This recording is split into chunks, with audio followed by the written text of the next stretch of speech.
So I put the plan in motion. I went back to school again. What? So I went to Georgetown University. How many degrees does you have? I know. So because I think because coaching it's a profession. It's not just really. It's I have the experience with it, but I wanted to make sure that I learn. I value the profession itself. Okay. Right. So I went and got my. I got certified to be an executive leadership coach in Georgetown. Okay. Which also was just, when I got into that program, was just one of the most amazing things, because it's a very competitive program to get into. And it's and the way you get into that school is you write one page about yourself. It's not Nothing about more? They say don't give me your resume. Give us your story in one page. We've been talking here for like 4 or 5 hours. Know. You compressed all this into I one know, page. right? I know, that's an American thing. Short, one page, right? This is what is so lovely about this, because that was one of the hardest thing to do. Yeah. Is which moments in your life can you pick that will really resonate with whoever is looking at this thing, This one pager. This one pager thing, So, and that's how I got in there. And it was probably like the most life-changing experience, because it allowed actually me to focus on myself, something I'd never done as a mom, being in, again, working all my life. That full program allowed me to see who I was. I get it. And that was probably one of the most unique things. Almost to prioritize yourself. And you have to. Yo. Yeah. Okay, so how long did that course take? And of course, you're doing this course while at work. Yeah. Yeah. While at work. Yeah. Something that you've been doing since since you was 20. I know. They're like, man, you've been working all your life, right? So I was still doing. It took about, what was it? Was it 6 months or something? It was 6 months about. Yeah.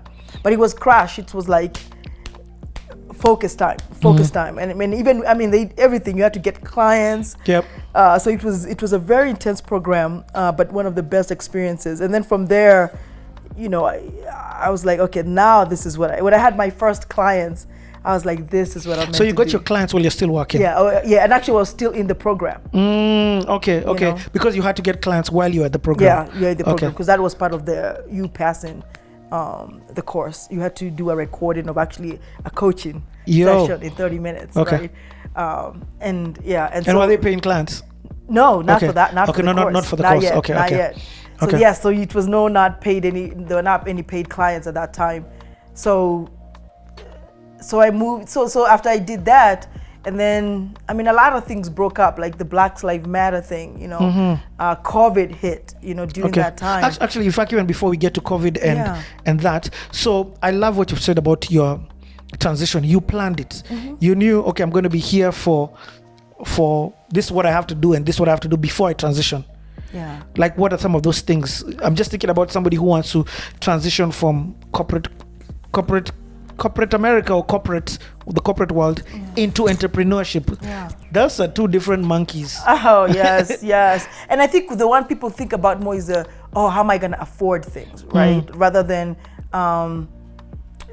is this really what I want to do? Because the passion is what's going to drive the money coming in. Yep. Right? When you wake up every day and do what you love to do, when you're making an impact. But it is about planning. First of all, I knew, okay, do I have, do I have what it takes in terms of skill set or a skill set or whatever it is, right? And that was the first thing I need to examine. And then again, for me, I think with executive coaching was building a team that believed in you, that kind of, you could bounce ideas off, because it's very lonely, by the way, right? In corporate world, you always have somebody to bounce ideas off, because you're always working with a team. Yeah. But when you get into entrepreneurship, it's like, who is going to be those person that's gonna keep encouraging you? Yeah. So you have to think about that, strategy. I did not take shortcuts when it came to my doing the entrepreneur thing. I wrote a strategic plan. Yo. And how did you? Where did you get help in doing this? Yeah, I got a template. Okay. I got a template from, because I belong into SHAM, which is Society of Human Resources Management. Okay. And they have like templates for that. Nice. So literally everything that they do in corporate, I said, okay, you know what? I'm gonna do the same thing, but this time I'm gonna be doing it for myself. I get it. So I had to come up with a strategic plan, and then that just made, and then you have to trust somebody where you could actually bounce that strategic plan together and make sure that it's not like all over the place. Yeah. And then there was a little bit of risk taking. Oh, you have got to be a risk taker. That's why you're like, how did you move? Yeah. Completely shift. I didn't want to think about financially, because I thought, wow, if I think about it financially, then I'll never make that move. Yep. Right? So I was like, okay, now let me just focus on what I really want to do and the clients I want to target. And one of the biggest things that was maybe settling to me to do this was my network. I had built relationships throughout my entire career. So when I said I'm making this move, I had a whole army ready to support me in terms of even giving you business. Giving business, hey, let us know what you're doing. Even now they're like, well, you gotta put your stuff out there, and that was it. You never underestimate the power of relationships. So okay. If there's a rabbit hole now I want to enter, I've just seen a gap to enter this. So now you're in HR, you're firing people, you're constantly in relationships with people. But in these relationships, because you're in HR, some of them have disagreements. So how do you not burn bridges in this space? Some of them are being a-holes to you. Oh yeah. And you get what I mean? Yeah. It's seeing the best in people. Like, I guess it's more of, like you just say, you never know what people are going through, and it doesn't give people an excuse to act, like really crazy. But what I always try to do is hold up people's dignity. I think that was one of the biggest things about whether you're firing somebody. Like, you could fire somebody, and that's a decision a company want to make. That's fine, but just the way you do it, the dignity you hold of a human being, and seeing that person as a human being, and almost putting yourself in that shoe and thinking of like what's going through this person's mind. You don't know their family situation. You don't know nothing about what they're going through. But the fact that a lot of them will still call me, and because and then I make myself available, like literally, like I'm like, look, I mean it. If you need anything, just call me. This is not the end of it. So, and then give people time. You gotta give people time to kind of process things. Okay. And that's probably, but the dignity piece is that the way just the way you deliver whatever you need to deliver. Yeah. In the most dignifying way that you can, upholding a human being. I think that's very critical. Okay, so let's then talk about your first client, because I'm sure you got your first client even before COVID. I did. Okay. I did. And actually, the first client, it's one of them was actually from word of mouth. Actually, my first client was I was actually the president of my daughter's school PTSA. They call them Parent Teacher Associations. And she was actually I was actually the vice president. She was the CEO of the association. Yeah. And she was my first client because she said, wow, there was just something about me that inspired her. And she wanted to know how I got to where I got to. And she's like, wow, and she even talked about how she's had, corporate coaches before, but it's like they come there with an agenda, right? Like this is, we're trying to get you here, but on a career base, but they miss the who am I? Like, what am I going through as an experience? And so she was my first client, and it was very exciting from that, and then from there, it also gave me confidence. I was like, hey, I'm good at this, right? And she enjoyed it. And she did. Okay, let me ask you, in fact, let me not assume that everybody understands what an executive coach is, leadership coach. Yeah. Break that down for me. Yeah, so an executive leadership coach is, what I do is I work with individuals who feel that either, I would say they have a calling to do something bigger than themselves, but they don't know how to do that, or they get in their own way of doing it. So what an executive coach does, I'm not there to give you the answers to what you do. It's more of it's a journey that you take with somebody like me, like an executive coach in leadership, in terms of what is the most fulfilling thing? And it might not even be the job itself, right? Like, because that's just a means to maybe getting to you to get to what you really want to do. So what we do as executive coaches, it's an exploratory place where we ask a lot of questions. People are like, why are you asking me all these questions when I'm coaching? But that's it, because everybody, you have to believe in people, and you have to believe that people are very resourceful and they have their own answers, and then it's just a matter of really inspiring them or so they could believe in themselves, and go for whatever they envision. Yeah. No matter how crazy or stupid it seems, like quitting a job when you got 2 kids, and, to start a whole new career, right? Yep. And on your own too. And that's it. And you see, that's the thing. You cannot take your clients where you're not willing to go as a coach. Oh, deep. Right. You can never take your clients where you're not willing to go. So I've been there. I've taken the risk. Some things go wrong, some things go right. But if you believe in that passion so much, I don't think you could go wrong.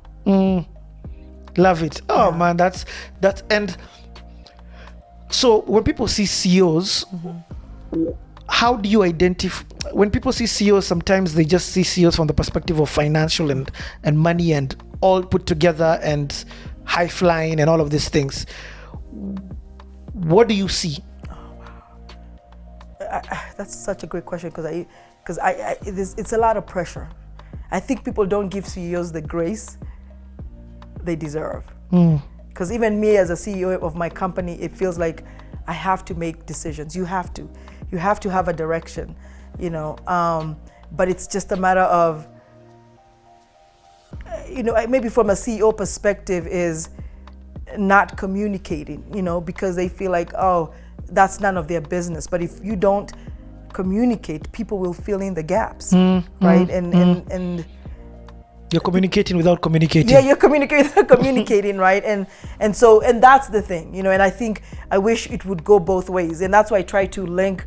That's why I do the executive coaching, because even from a personal perspective who's coming to get coaching, if you're not an executive, like, you have to be able to give the person grace, like, why are they not doing this, but again, even as CEOs, they have to step up and also communicate, because people will fill in that gap. Yep.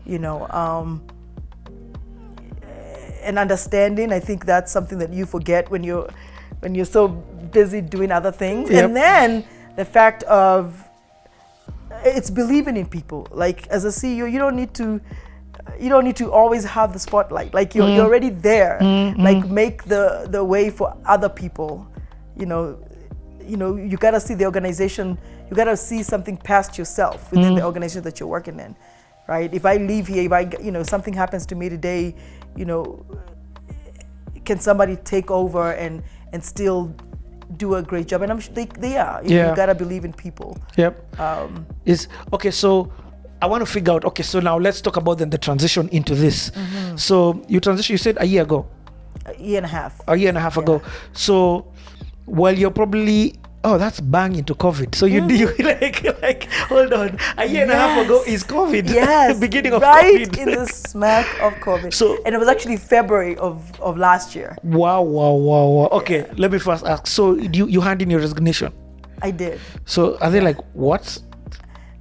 Who's offered you a better job? I know. We'll up your money. And I was like, I mean, but I'd actually, my company kind of knew the direction I was going. I'm also like a big communicator. I'm not gonna shock people, you know. And like I just said, and then once, you've gotta do what you need to do. Not sometimes always worry about, what they are gonna say, because then again you get stuck and everything like that. Like, this is something I knew I wanted to do. How'd you talk to family? I think they kind of, because sometimes it's family that can make you get stuck. Oh yeah. Actually, that was the biggest piece. A little bit. I didn't tell them. It's like you're right. Like, they have to see it. Like, what are you doing? Like, what are you doing? Yeah, but family is a big thing in terms of, especially with my parents, where they have security. Like, what are you talking about? You got 2 kids. You have to have a job. Like, but yeah, it's the same thing. You put in the same effort. If not even more. Yep. Because this is exactly. So January 1st, January 31st, 2000 was your last day at work. Yeah, actually no, it was. When was it? February? No, I incorporated I incorporated my company before I left. Yes. Yeah.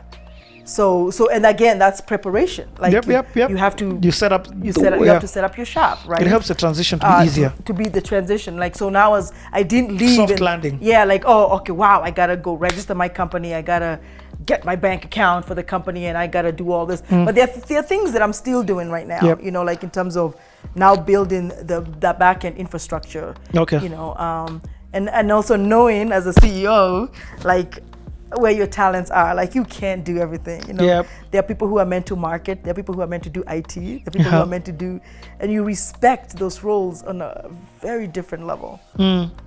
Very different level. So you start, how I mean, so you leave, how is that? Like, last paycheck, woo! Hey, mortgage. Hey, mortgage. Hey, you know, food bills and everything. No sausage because we can't afford that, you know. So, it was. You had some clients? I did have some clients. Okay. Yeah, I did have some clients. And the first year was rough because of, you got to put yourself out there. You got to market. You got to figure out your niche. You got to figure out your price point. You know, you got to figure out your balance, because to me it was not just a job. I wanted to also give back. You know, and what does that mean when you're not getting, you know, it's not like I'm now making all this money where I could actually just start giving back to people. Yeah. But how do I balance that? Because I never want to lose that, you know. And so you just diversify your clients. You know, there's some clients where I feel like, okay, now I could do this just because I really want to help this other person. Yeah. You know. I know this life. I know CEO coaching is a bit of a private thing, but is there any client you can talk about, or it's privileged? Yeah, sometimes it's privileged, actually, and that's even the other thing too. Even when we go into companies, right? It's a privileged relationship between me It's and almost therapy. the clients. Yeah, it kind of, yeah. You know, or maybe the things, because you know the things they're bringing in there are things that, you know, they want to trust you. Yep. Right, and so even when you're reporting back to the company, it's not more of what you're telling them what happened in the interview, but you might actually encourage the person you're coaching to communicate more back to the company. Like, what do you want to share with this, with your executives, you know, and what do you want to do this? But I think also companies need to understand it's also a very personal thing, you know, when it comes to coaching. So who hires you? Is it like this, the person directly, the company, and through the HR, or both? Both. It's actually a combination of all of that. Okay. Right. So I have people who just come to me directly, and I want to just coach with you, and then I have people who I coach through the corporate, you know, and I also do HR consulting as well, and that's of course, you know, working with the HR people to do consulting with them, because you partner with a company if they want to either, you know, do their recruitment strategy, if they want to do like handbooks or stuff like that, if they want to,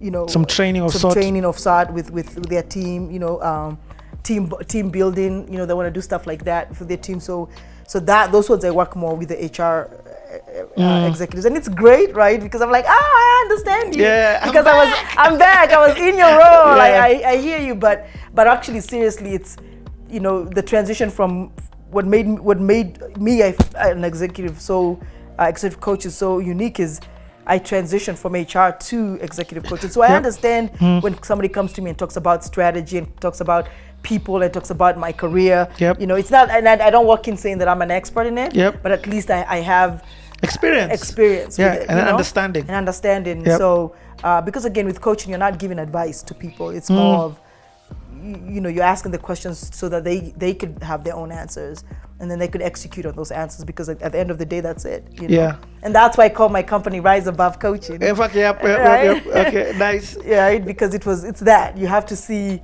yourself as a person who's going to drive your own life. You know? So, COVID. Let's talk about COVID. And I mean, like, you're talking about starting a business when businesses are shutting down. So that must have been scary. You get? So starting a business on its own is hard. You get just the different things that need to be done. But now I can imagine doing that through the COVID period. But also, what opportunities have arisen? Actually, so let me tell you that is the most positive thing I could say about COVID, because I thought I was ready to have my own company, but I was not even prepared. Because when I say, even like, you know, even just how you set up your laptops, like the laptop I had, just the equipment that I needed to do, an office space, like, you know, I never thought about that. I felt like, oh, you know, it could just happen. So with with COVID, you know, when COVID started hitting, I was like, oh wow, I have to, you know, I turned my laundry room downstairs into an office. You have to be professional. So I think actually it was more of a positive than a negative. And then you see how a lot of companies transitioned. They were able to do, because a lot of people were in person, but now they had to transition into online. So for me, it gave me an opportunity where I'm glad I didn't waste money focusing so much. And I'm an extrovert, by the way, by heart. Like, I was like, how can I do what I do face to face? With Zoom. But I'm telling you, it's the energy. It's this. You get the same connection if you're really in tune with people. It's it, you know. And the worst part about it is, like, to me, I try not to multitask when I'm working with a client, when I'm talking to people, because that's where the distraction comes in. You try to be all present. Present, and it's intentional. Like, okay, this person, I'm having a call with this person. This is it. I mean, the kids be running around sometimes, but that's probably the only distraction that maybe might come into place. But yeah, presence is everything. Oh man, that's so. And did COVID present new HR and CEO issues? Yeah.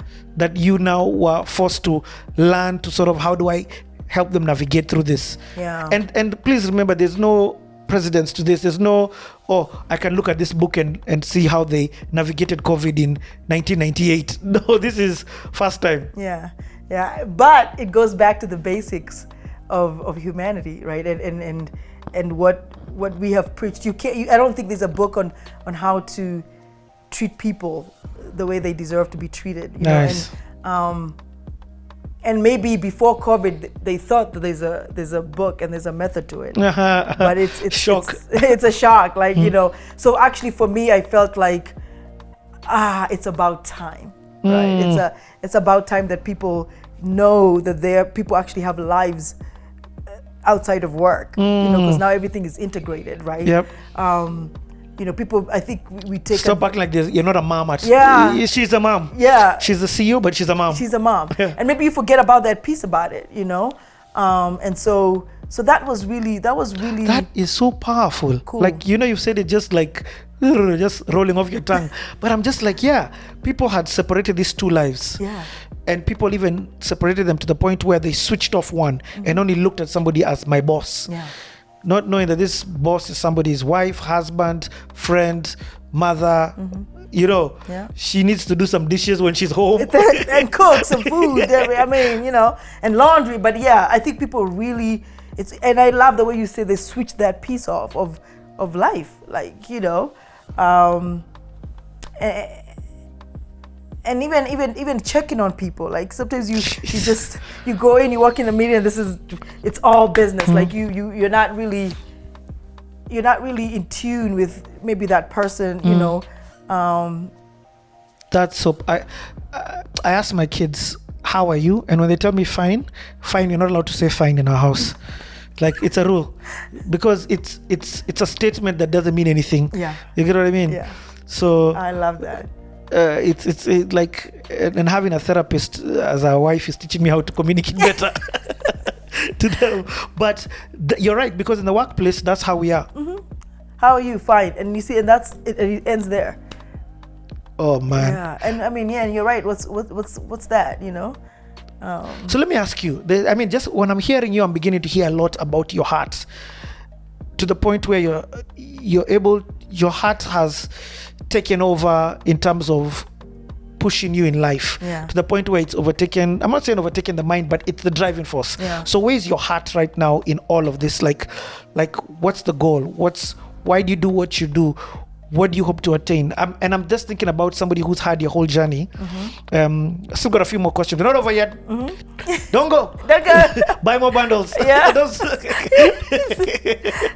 Bundles in Kenya. Okay, I'm not even gonna go there. That's what I'm saying. That's a whole different No, series. we're going there after that. Okay. But I just want to ask, so where is your heart in all of this executive leadership coaching? Just explain it to me so that I've had it, but I want to hear you articulate it. Yeah, and what I love about what you said is the mind. I think it starts with the heart, and because the heart will never steer you wrong. I think if you have to lean into that. In terms of executive coaching, my heart is just always seeing the best in people. Like I never walk into a room with intentions of like, oh, this person is this or whatever it is, right? It's when you respect that you're sitting in front of a whole person who's had this much experience, right? And that's what people are learning from these segments. Imagine that, imagine how much grace and how much how nicer people would be, if they had a story. But I mean, but also you can't. You have to work without that story. You have to meet people and know, like, wow, everybody has an experience, everybody has a story to tell. So, even though there's business to be done, but I think I do lead by my heart, and I'm very proud of that, and that's something I never want to lose, because I feel like that's when you begin to lose yourself and you begin to lose the impact that you might have on people. Do you get to a certain age where now sort of life transforms? It's no longer about the day-to-day bills, and now it's about what impact am I leaving. Yeah. You sound like you're there. You sound like I've learned that these bills somehow will find a way to get paid, but you sound like somebody who's been led by the impact that you want to leave in this world. Yeah, and it's very hard for people. One thing as a coach I do is give people grace. Some people never shift from that type of skill-centric of where maybe we call them actually, they're like adult life development processes, where some people are just defined by what they have, right? Like my accomplishments, my credentials and stuff. And when you move to that whole different life of, okay, how do I separate from that social, so even what the society has impacted you, like, oh wow, you're mid-age person or you're a black person, you have to be able to shift away from that.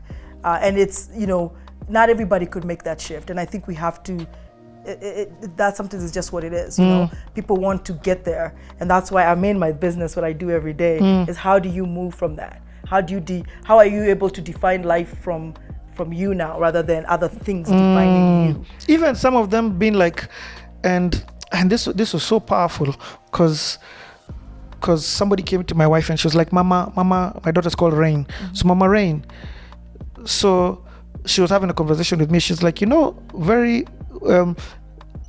when you can be defined, even that sounds positive, but you can be defined and locked into the shackles of you're a mother. But what happens when the child leaves the home and has grown up and you've done an amazing job being a mother, and now you're just yourself? You get what I mean? Yeah. And that is a surreal thing as my kids are growing up, right? And actually not even growing up. It's so funny because you're a mom, but your kids are still their own people, right? Like seriously, like sometimes I'd be like, I gave birth to you kids. You're gonna do exactly what I'm telling you to do.